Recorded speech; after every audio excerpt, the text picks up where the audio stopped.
Moving on to a real hero, shall we? Because two people from the East Midlands are winners in the Daily Mirror Pride of Britain Awards. Nina Barrow from Leicester for her charity walks, and milkman Tony Fowler, who's with us in the studio this evening. We'll have a chat with Tony in a minute, but first, central tonight's Simon Ward has been taking a look at why Tony is a winner.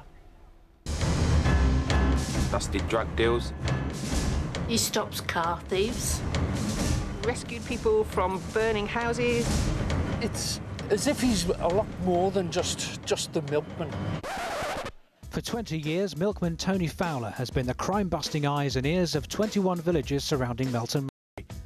With few police in the area, locals, especially older and vulnerable people, rely on Tony to watch out for their safety.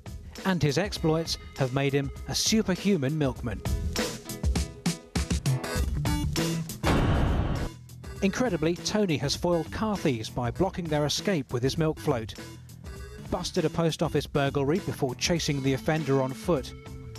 And if that wasn't enough, he helped to crack a drug deal worth hundreds of pounds. Police, please. There are not a lot of policemen about on nights, you know, and Tony's our eyes and ears. But Tony doesn't just fight crime. From picking up prescriptions to a sympathetic ear, he's always on call. And when he's not providing Melton Mowbray with its calcium kick, Tony works tirelessly to raise money for local charities. So far, he's helped to raise a staggering £250,000.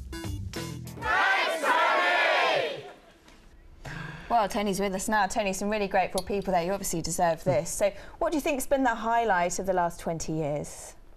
It's just being able to make sure that, you know, people that can rely on you to have that doorstep delivery, because that is more important. Obviously, the media attention in the last few days is incredible, but it's just as important to be there, to know that the goods are going to be there, and if they need a helping hand to change a light bulb or a light fuse, that's what's important. But that obviously doesn't, you know, meet media attention. Now, you've got your friend here. Oh, yes. I think he goes everywhere with you. That's right. Well, you couldn't wear it. Sadly, the microphone wouldn't fit. But no, exactly. Where did you get the cow suit from? Well, this is vintage years. The customers of mine, and they've been very good and very supportive with a lot of props I've had in the last few days. You know, and it's the customers around me that have helped me. I mean, Peter Frisbee knew as a tore my jacket, and they made this. So between them, they've all. You know, they've done all the props and support, and it's the loyalty and support over the years. Not so much now from the people that have, but the people that have moved away and passed on in the years, you know, because it's they that gave me the chance. And a lot of people that give me second chances when I make mistakes, like Mr. and Mrs. Smith in Gadsby at the moment. So I'm not, you know, infallible to not making mistakes, but I think it's the way you go about. You said the highlight's been like regularly delivering the milk, but I mean, what is it that's inspired you to do so much else to help the crime stopping, the saving people? I've been lucky in my life, and I want to give something back. You know, my riding career was very, very lucky, and I feel at the end of the day, I never know one day when I might need some help. I mean, when you're in an isolated village stuck out in the middle of nowhere, I mean, one of my colleagues, Andy Bodycott, just recently delivering to an isolated cottage, door slightly ajar. He could have ignored it, thought he heard a slight murmur. He went in. A customer of his, had been down 6 or 8 hours with a heart attack.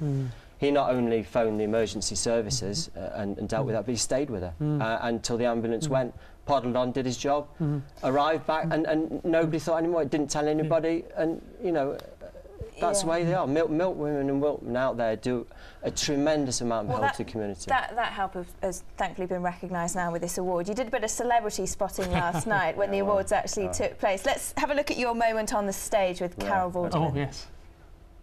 So I thought, well, I'll be romantic. Oh, and you can take it. I mean, all the lovely women out there, I mean, I thought, well, you won't be having that, but I stay loyal. Thank you very much. How's your gold top? No, well, you'll have to come with me afterwards, I'll show you. I'm not going to ask if you did go with you to find out about the gold top. You're obviously not too shy. Well, I mean, no, I mean, all the women, I mean, at the Rose, I could have sold, I mean, Robert Wiseman's had to make a special delivery halfway through the night. I mean... apparently you were sitting quite near the loos, so you got a good view of all the celebrities there. I mean, really, everybody had to pass me to go to the toilet. I mean, Kevin Spacey, Rowan Keating, Gary Lineker, Des Lyman, I mean, it just went on and on and on. And funnily enough, I didn't know, but when Gordon Brown came in, because obviously you couldn't see it, I mean, he was the first one that came over and said, well done, and I'll always remember that. I suppose it's remarkable that people, all the celebrities, but people like Gordon Brown, obviously under a lot of pressure. And amazing. I mean, the time they spent with us this morning in Downing Street, I mean, she's under immense pressure. You could see that. I mean, they maybe got to bed at 2 o'clock. I mean, they had a morning reception, afternoon, but I mean, they made us feel so at home. We were there for you know, no way pushing us out. They showed us round there, and one of the stories about Margaret Thatcher was the Iron Lady. I mean, the work she did in one of the ceilings. And let me finish, though. This is important. You hear one side of her, and then you go to the next side where on a Sunday afternoon she'd bake a cake and have them all in. And then when she's done the work in the house, she had a little Thatcher put on the corner, and that'll always be there. A remarkable lady in the sense that she'll always be done until it gets demolished, you know.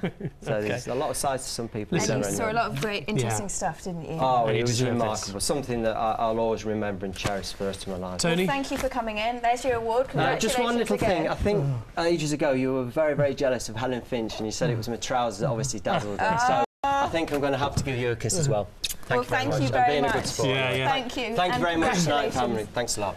Louisa James, just one of many women in Tony's life, I think you'll find. I feel overwhelmed now. Tony, thank you. Of course, if you want to see the highlights in full, ITV1 tonight, 8 o'clock, and that's also when we'll find out who's won ITV's Teacher of the Year category.